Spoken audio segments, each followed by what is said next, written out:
প্রিয় শিক্ষার্থী, আশা করি তোমরা সবাই ভালো আছো। আজকের ক্লাসে তোমাদেরকে স্বাগত জানাচ্ছি। আমি মোহাম্মদ হাসান, প্রভাষক, পরিসংখ্যান বিভাগ, চট্টগ্রাম কলেজ। আজকে তোমাদের পরিসংখ্যান দ্বিতীয় পত্র উপর ক্লাস নিব।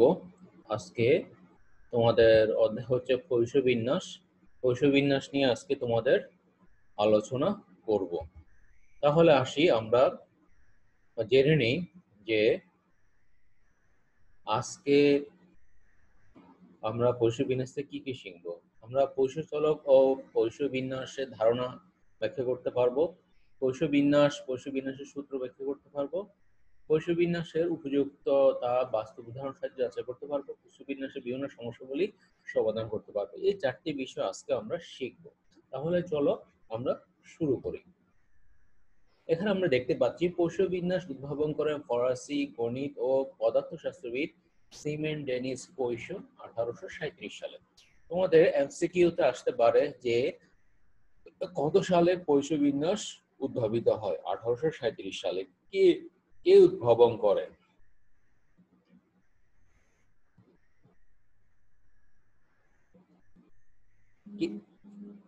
কে উদ্ভাবন করেন? সিমেন ডেনিস। উনি কোন দেশের নাগরিক? ফরাসি নাগরিক। এটা নিয়ে কয়েক ধরনের এমসিকিউ আসতে পারে। এবার আসো, তাহলে এখানে আমরা দেখতে পাচ্ছি তার নামানুসারে বিন্যাসটি নামকরণ করা হয় পৈশ বিন্যাস। তাহলে আসো আমরা দেখি পৈশ বিন্যাসে তোমরা যে ছবিটা দেখতে পাচ্ছ, উনি হচ্ছে ফরাসি গণিত ও পদার্থশাস্ত্রবিদ সিমেন ডেনিস পৈশ। তোমরা ছবি দেখে তাকে চিনে নিতে পারবে। এবার আসি আমরা পৈশ চলক নিয়ে, যেটা আমাদের শিখন ফলের প্রথম ছিল। তাহলে পৈশ চলক কি? স্বাভাবিকভাবে চলক বলতে আমরা এক্স এ বুঝি। এখন পৈশ চলক বলতে কি বোঝায়? তাহলে ওই কোন চলক কখন পৈশ হবে? যখন কিছু শর্ত থাকবে, শর্ত পূরণ হবে, তখন সেটা পৈশ চলক হবে। তাহলে আসো আমরা শর্তগুলো জেনে নিই। প্রথম শর্তটা কি? প্রথম শর্ত হচ্ছে দ্বিপদী পরীক্ষার চেষ্টার সংখ্যা n এর মান বড় হলে, অর্থাৎ n এর মান যদি ইনফিনিটিভ হয়।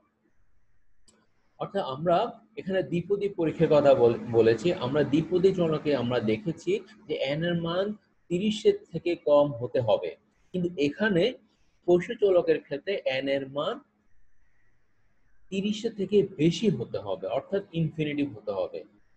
তাহলে আমরা পৈশ চলক এবং বাইনোমিয়াল বা দ্বিপদী চলকের মধ্যে পার্থক্য এখানে। আমরা আরেকটা শর্ত দেখি, সেটা হচ্ছে যে প্রতিবার চেষ্টার সফলতার সম্ভাবনা পি এর মান খুব কম হবে, অর্থাৎ সফলতার সম্ভাবনাটা একেবারে কম হবে। সেটা কি রকম কম? সেটা হচ্ছে যে 0.10, অর্থাৎ 10% এর কম হতে হবে।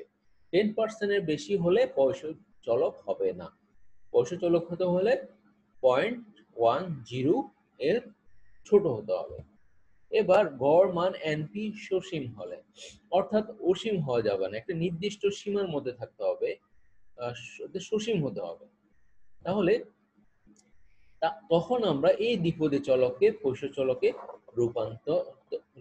রূপান্তর করব, অর্থাৎ তখনই আমরা দ্বিপদী চলকে পৈশ চলক মনে করব।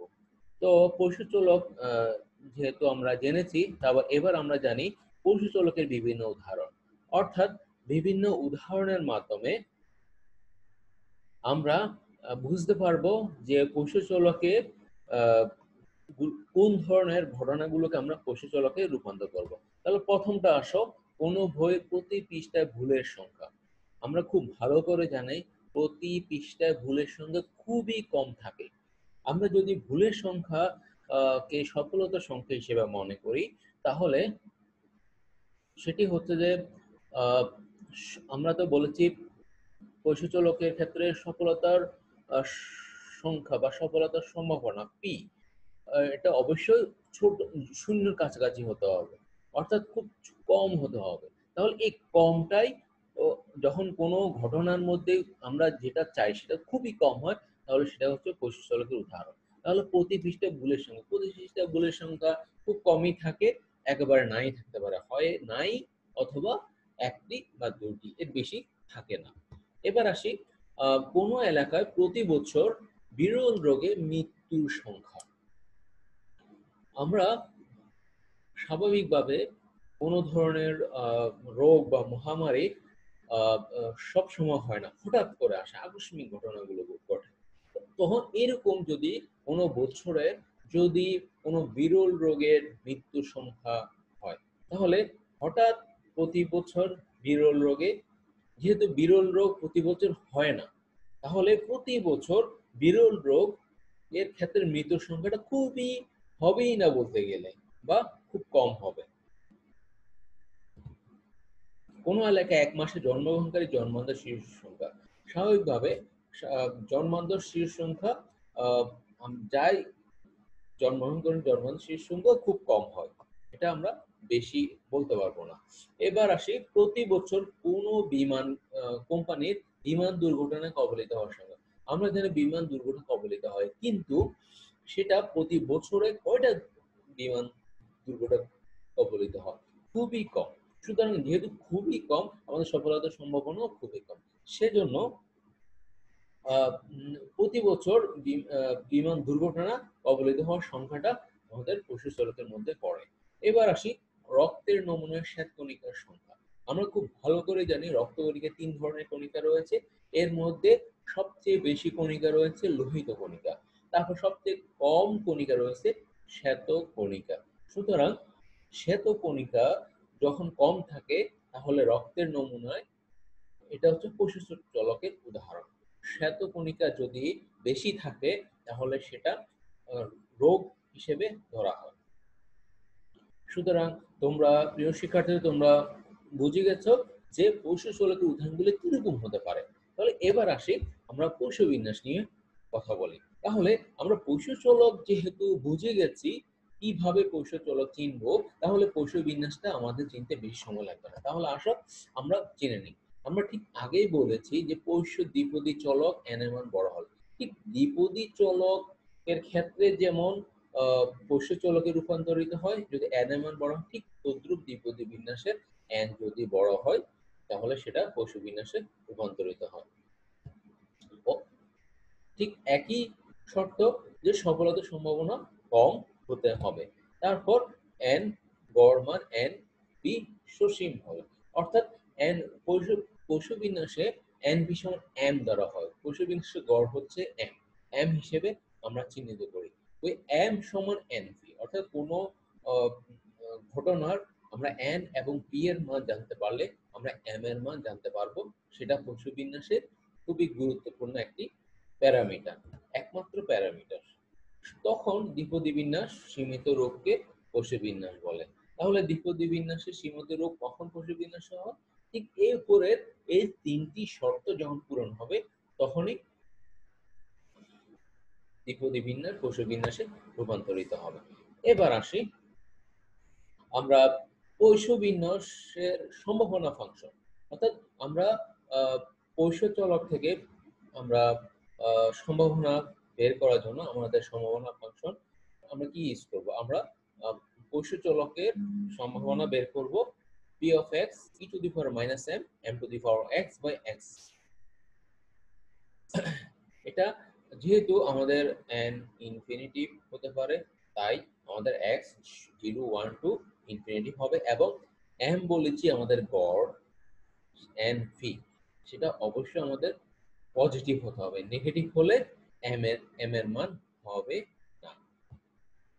তাহলে পশু বিন্যাসে আমরা আরেকটি জানলাম যে গড় যদি পশু বিন্যাসে গড় কি বা পরামিতি m কি ঋণাত্মক হতে পারে? আমাদের সহজ উত্তর না, ঋণাত্মক হতে পারে না। তাহলে এবার আসি আমরা যেটা বলেছিলাম যে n পশু বিন্যাসে একমাত্র পরামিতি এবং m ইকুয়াল n v। এবার আসি আমরা এতক্ষণ পশু চলকের উদাহরণ, পশু বিন্যাসের সম্পর্কে জানলাম। এখন আমরা পশু বিন্যাসের সাহায্যে কিভাবে বিভিন্ন ধরনের ম্যাথ সলিউশন করব আমরা সেটা জানবো। আমরা যেহেতু কোষ কোষ বিন্যাসে সম্ভাবনা ফাংশনটা কি হবে সেটা আমরা জানি, সুতরাং আমরা আগে প্রশ্নটা দেখি। প্রশ্নটা কি আছে?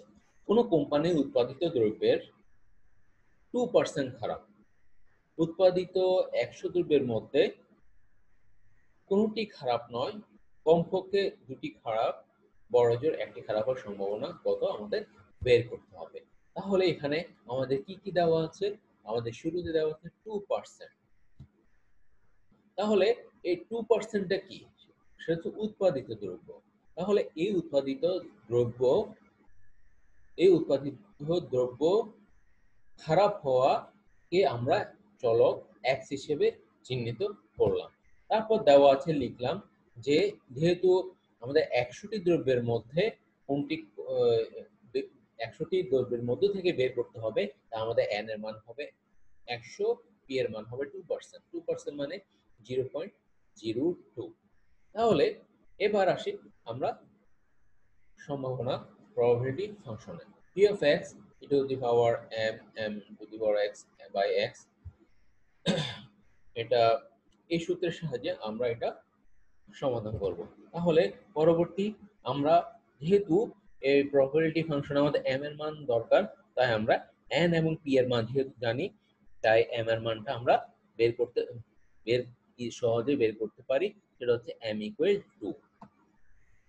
তাহলে আমরা যেহেতু m এর মান 2 বের করতে পেরেছি, সুতরাং আমরা সম্ভাবনা ফাংশনে m এর জায়গায় 2 বসিয়ে দিব।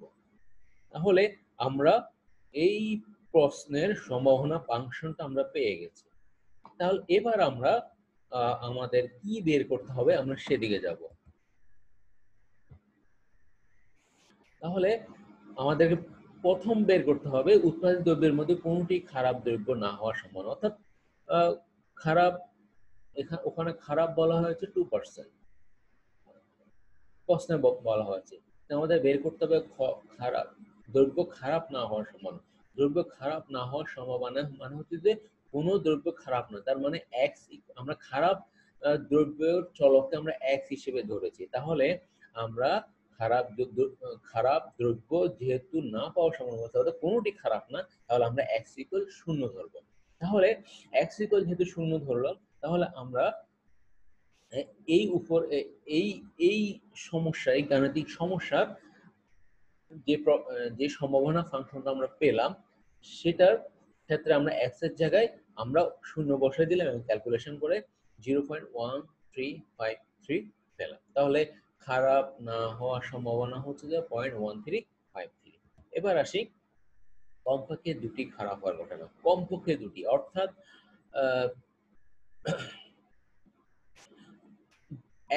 দুটি খারাপ হবে, কমপক্ষে দুটির কম খারাপ হবে না। অর্থাৎ আমার কমপক্ষে দুটি খারাপ হবে, তিনটিও খারাপ হতে পারে, চারটিও খারাপ হতে পারে, পাঁচটি খারাপ হতে পারে, কিন্তু 2 এর কম খারাপ হবে না। তাহলে আমার এক্স গুলো হবে 2 অথবা 2 এর থেকে বড়। তাহলে এখানে আমরা probability of x greater than equal 2 লিখলাম। এখন x greater than equal 2 কে আমরা যদি 1 minus p of x less than 2 লিখি, অর্থাৎ আমরা জানি probability সমষ্টি সমস্ত probability সমষ্টি হচ্ছে 1। তাহলে 1 থেকে যদি যেগুলো খারাপ হবে না সেগুলো যদি আমরা বিয়োগ করে দিই, অর্থাৎ 1 minus x equal 0, x equal 1 যদি বিয়োগ করে দিই, তাহলে বাকি মানটা আমরা পেয়ে যাব। তাহলে আমরা তাহলে p into x equal 0 এর মানটা আমরা আগেই বের করে 1 নম্বর প্রশ্নের আনসারে আমরা বের করেছি, তাই আমরা এখানে না লিখে সরাসরি মানটা বসিয়ে দিলাম এবং x equal 1 এর প্রবাবিলিটিটা আমরা বের করলাম, অর্থাৎ x এর জায়গায় আমরা 1 বসিয়ে দিলাম। তারপর ক্যালকুলেশন করে আমরা 0.5941 পেলাম। তাহলে তোমরা আশা করি পারবে যে কিভাবে এগুলো বের করতে হয়। এবার আসি তৃতীয় প্রশ্নের উত্তর।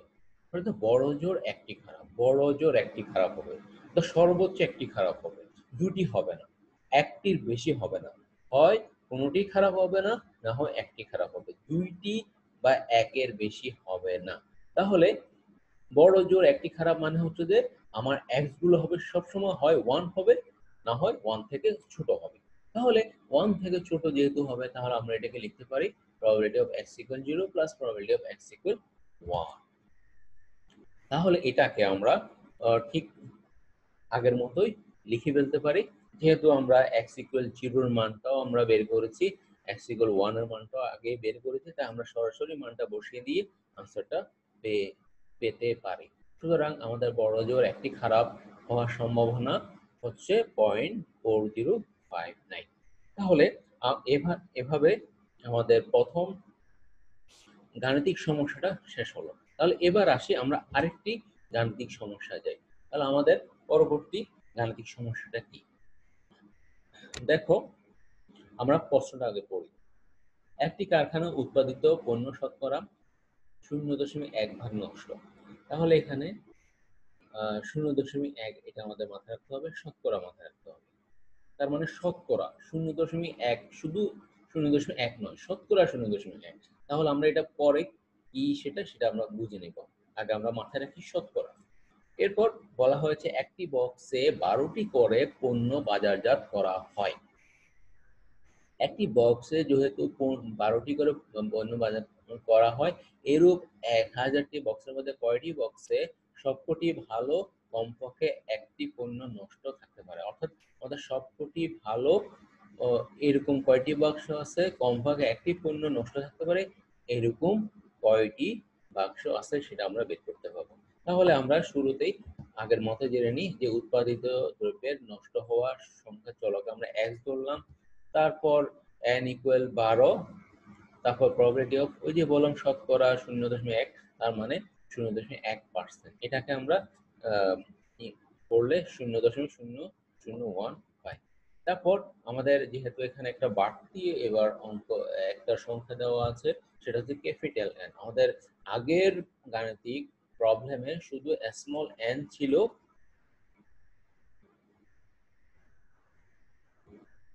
স্মল এন ছিল কিন্তু ক্যাপিটাল এন ছিল না। কিন্তু এবারে এই গাণিতিক সমস্যায় ক্যাপিটাল এন রয়েছে, অর্থাৎ এখানে শুধু প্রবাবিলিটি বের করলে হবে না, মোট সংখ্যাটা বের করতে হবে। যখন মোট সংখ্যাটা আমরা বের করতে যাব কোনো কিছুর, তখনই আমাদেরকে ক্যাপিটাল এন লাগবে। তাহলে এবার আসি, তাহলে আমাদের প্রবাবিলিটি ফাংশনটা আমরা আগের মতোই, এবার আমরা এম এর মানটা বের করবো। এম এর মানটা আমরা পেয়ে গেছি 0.012। তাহলে এম এর মানটা আমরা প্রবাবিলিটি ফাংশনে বসিয়ে দিলে আমরা এভাবে পাই। তাহলে এইভাবে যেহেতু পেলাম, তাহলে আমরা আমাদের সমস্যার সমাধানের দিকে চলে যাই। তাহলে আমাদের প্রথম প্রশ্নটি ছিল সবকটি পণ্য ভালো থাকার সম্ভাবনা। সবকটি পণ্য ভালো থাকার সম্ভাবনা মানে হচ্ছে যে কোনোটি নষ্ট না, কোনোটি নষ্ট নয়। তার মানে x equal 0। তাহলে x equal 0 যেহেতু, তাহলে আমরা এখানে প্রবাবিলিটি ফাংশনটা আগে বের করে রেখেছি। সুতরাং এখানে x এর জায়গায় 0 বসিয়ে দিলে আমরা 0.9881 পাই। তাহলে কোনো পণ্য নষ্ট না হওয়ার সম্ভাবনা হচ্ছে যে 98% এর বেশি। এবার আসে, তাহলে আমাদেরকে প্রশ্ন বলা হয়েছে যে সবকটি পণ্য ভালো থাকে এরকম কয়টি বক্স রয়েছে। তাহলে আমরা মোট বক্সের সংখ্যা বের করতে হলে আমাদেরকে n দিয়ে আমাদের ওই প্রবাবিলিটিকে গুণ করতে হবে। তাহলে n মানে হচ্ছে আমাদের 1000, আর আমরা এই কোনো পণ্য নষ্ট না হওয়ার সম্ভাবনার প্রবাবিলিটি আমরা বের করেছি 0.9881। এটাকে আমরা গুণ করলে আমরা 988.1 এবং বা 968টি, আর যেহেতু বক্স ফ্র্যাকশন হতে পারে না, তাই আমরা ফ্র্যাকশনটা বাদ দিব। আমাদের মোট হবে 988টি বক্সে কোনো পণ্য নষ্ট হবে না। এবার পরবর্তী সমস্যাটার সমাধান করি। যেহেতু কমপক্ষে একটি পণ্য নষ্ট থাকার সম্ভাবনা, কমপক্ষে যেহেতু বলা হয়েছে, কমপক্ষে তার মানে হচ্ছে যে একটি কম হবে, অর্থাৎ কমপক্ষে একটি হবে। একেবারে নষ্ট থাকবে না এরকম সম্ভব না, তো কমপক্ষে একটি থাকবেই। তার মানে একটি হতে পারে, দুটি হতে পারে, তিনটি হতে পারে। তাহলে আমাদের এক্স গুলো হচ্ছে যে সবসময় এক হবে অথবা এক থেকে বড় হবে। তাহলে আমরা সেটাকে লিখলাম probability of x greater than equal 1। এটাকে আমরা এইভাবে লিখতে পারো 1 মাইনাস যেটা আমাদের হবে না সেটাকে আমরা যদি 1 থেকে বিয়োগ করে দিই তাহলে আমরা কাঙ্ক্ষিত আনসার পেয়ে যাব। তাহলে এখানে 1 minus P of X equal 0 যখন করলাম তখন আমরা easily x P of X equal 0 answer আমরা আগেই প্রথম কোশ্চেনের আনসারে আমরা যেহেতু বের করে ফেলেছি তাই আমরা আর নতুন করে ক্যালকুলেশন না দিয়ে সরাসরি আমরা মানটা বসিয়ে দিয়েছি এবং মানটা বসিয়ে দিয়ে আমরা আমাদের কাঙ্ক্ষিত আনসার পেয়ে গেছি, সেটা হচ্ছে 0.0119। তাহলে প্রিয় শিক্ষার্থীরা, তোমরা অলরেডি পারবা যে কিভাবে মোট সংখ্যা বের করতে হলে কিভাবে বের করতে হবে। তাহলে এই এই সমস্যার মাধ্যমে তোমরা এরকম বাকি সমস্যাগুলো সমাধান করতে পারবে।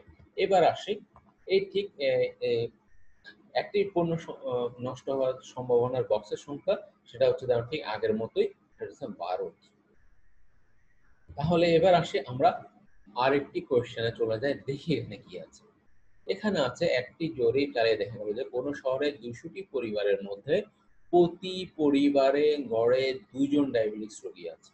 অর্থাৎ 200টা পরিবারের মধ্যে প্রতি পরিবারে গড়ে 2 জন ডায়াবেটিস রোগী আছে। তাহলে কতটি পরিবারে কমপক্ষে একজন ডায়াবেটিস রোগী থাকবে?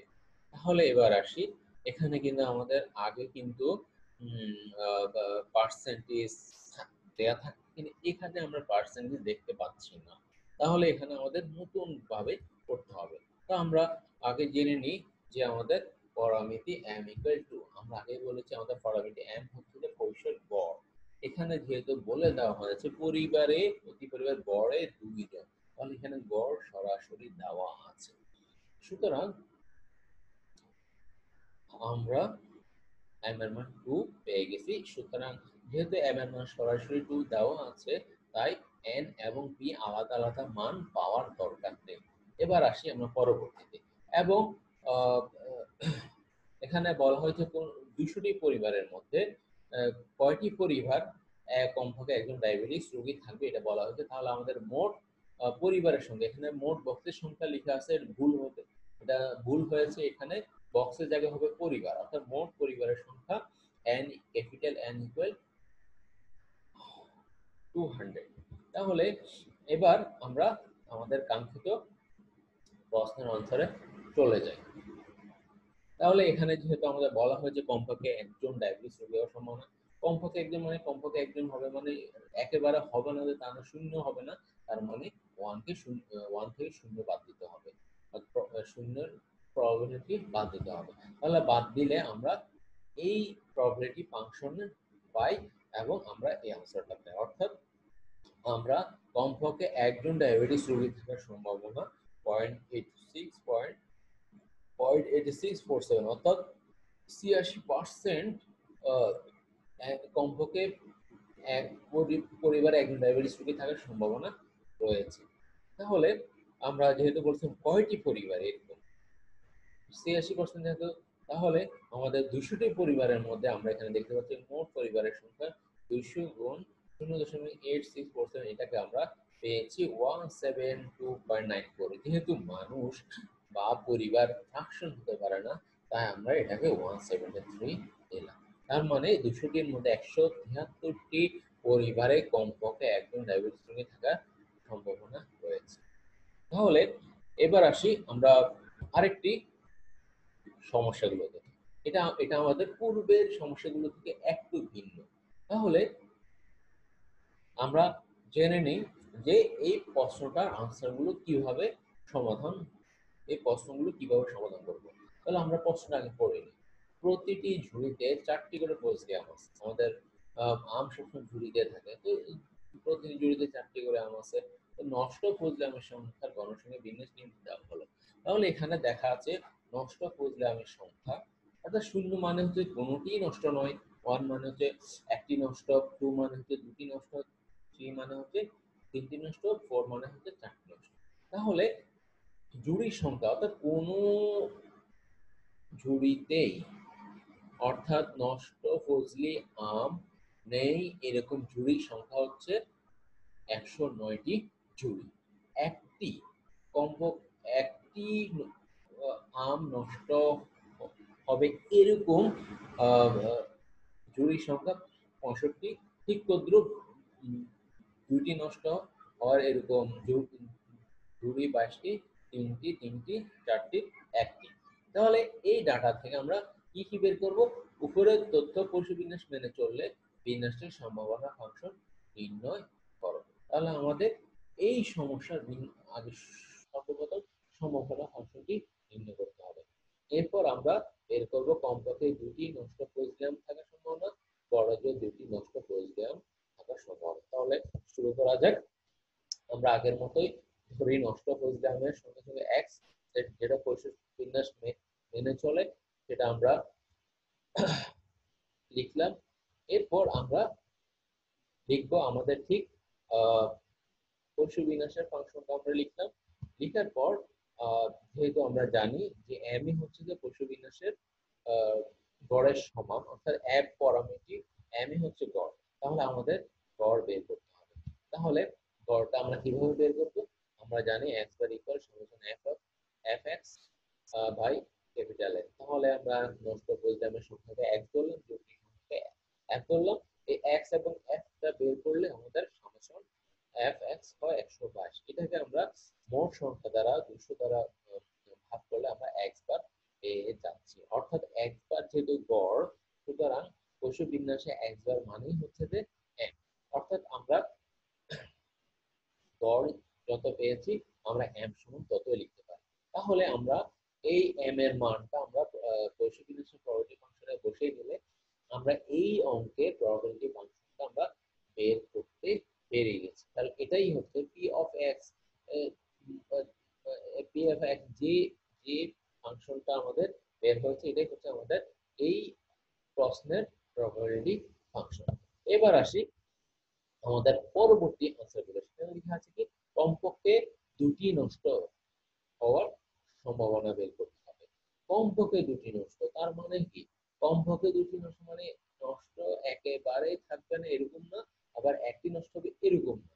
তাহলে আমরা আগের মতো যেগুলো হওয়ার সম্ভাবনা নেই এগুলোকে 1 থেকে বিয়োগ করে দিলে আমরা আমাদের কাঙ্ক্ষিত সম্ভাবনা পেয়ে যাব। তাহলে আমরা 1 minus P of X equal 0, P of X equal 1 কে আমরা এভাবে লিখতে পারি। সেটাকে আমরা এই ক্যালকুলেশন করে আমরা 0.1251 আমরা লিখতে পারি। সুতরাং আমরা এখানে কমপক্ষে দুটি নষ্ট হওয়ার সম্ভাবনা 0.1251। এবার আসি আমাদের আরেকটি প্রশ্ন। এটা তো বড় জোর দুটি নষ্ট হবে, অর্থাৎ সর্বোচ্চ দুটি নষ্ট হবে, তিনটি হবে না চারটি হবে। তাহলে আমার বড় জোর দুটি নষ্ট মানে হচ্ছে যে আমার হয় শূন্যটি কোনোটাই নষ্ট হবে না, তবে একটি নষ্ট হবে বা দুটি নষ্ট হবে। তাহলে এখানে আমরা এটাকে লিখতে পারি probability of x equal 0, probability of x equal 1 plus probability of x, এখানে লেস দেন দেওয়া আছে, এটা ভুল। এটাকে ঠিক করে নিতে হবে। p অফ x ইকুয়াল 2 হবে, অর্থাৎ x ইকুয়াল 2 দিয়ে আমরা এটা সমাধান করব। তাহলে আমরা x equal 0, x equal 1, x equal 2 কে বসিয়ে দিলে আমরা এরকম ফাংশনটি পাই। তাহলে ফাংশনটি আমরা যদি ক্যালকুলেশন করি তাহলে আমরা 0.9760 পাই, অর্থাৎ বড় যে দুটি নষ্ট হওয়ার সম্ভাবনা হচ্ছে 0.9760। তাহলে এবার প্রিয় শিক্ষার্থীরা আমরা আরেকটি গাণিতিক সমস্যায় চলে যাচ্ছি। তোমরা তাহলে প্রশ্নটা দেখতে পাচ্ছ, আমরা আগে প্রশ্নটা করে নিই। সেটা হচ্ছে যে যদি একটি পশু বিন্যাসের x of x square equal 6 হয় তবে p of x equal 4, p of x greater than 2 নির্ণয় করো। অর্থাৎ আমাদের p of x square equal to 6 হলে আমরা p of x equal 4 এবং x greater than or equal to বের করতে হবে। তাহলে আমরা আসলে বের করি, যেহেতু দেওয়া আছে x of x square equal 6 আমরা এটা লিখলাম। তারপর আমরা এটাও জানি যে পশু বিন্যাসের গড় এবং বেদান্তর পরামিতি সমান, অর্থাৎ গড় এম বেদাঙ্ক এক। সুতরাং আমাদের ক্ষেত্রে গড় এবং বেদাঙ্ক একই। সুতরাং expectation of X equal variance of X আমরা লিখতে পারি। সুতরাং বেদাঙ্কের সূত্রটা হচ্ছে variance of X equal expectation of X square minus expectation of X whole square.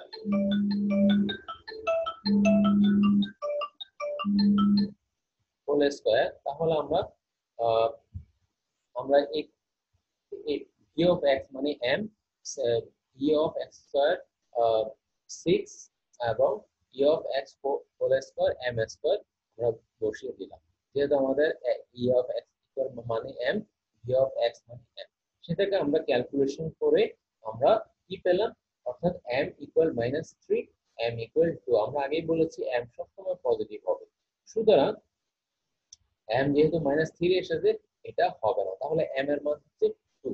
এই m এর মান 2 ধরে আমরা আমাদের প্রবলেমগুলো সলভ করব। তাহলে আসি, পি অফ x ইকুয়াল 4 যেহেতু আমাদের বের করতে বলা হয়েছে, সুতরাং আমরা m এর মান যেহেতু আমাদের 2, তাহলে x এর জায়গায় আমরা 4 বসিয়ে দিলে আমরা এই মানটা পেয়ে যাই। এবং পরবর্তীতে আমাদের যেহেতু probability of x greater than 2 বের করতে বলা হয়েছে, তাহলে আমরা 1 মাইনাস 1 থেকে যেগুলো 2 থেকে ছোট সেগুলো বিয়োগ করে দিলে আমরা কাঙ্ক্ষিত ফলাফল পেয়ে যাব। সুতরাং প্রিয় শিক্ষার্থীরা, তোমরা আশা করি গাণিতিক সমস্যাগুলো বুঝতে পেরেছো এবং নিজে নিজে সমাধান করতে পারবে। তাহলে আজকে এই পর্যন্ত, আমাদেরকে সবাইকে ধন্যবাদ জানিয়ে আজকে ক্লাসটি শেষ করছি। সবাইকে আল্লাহ হাফেজ।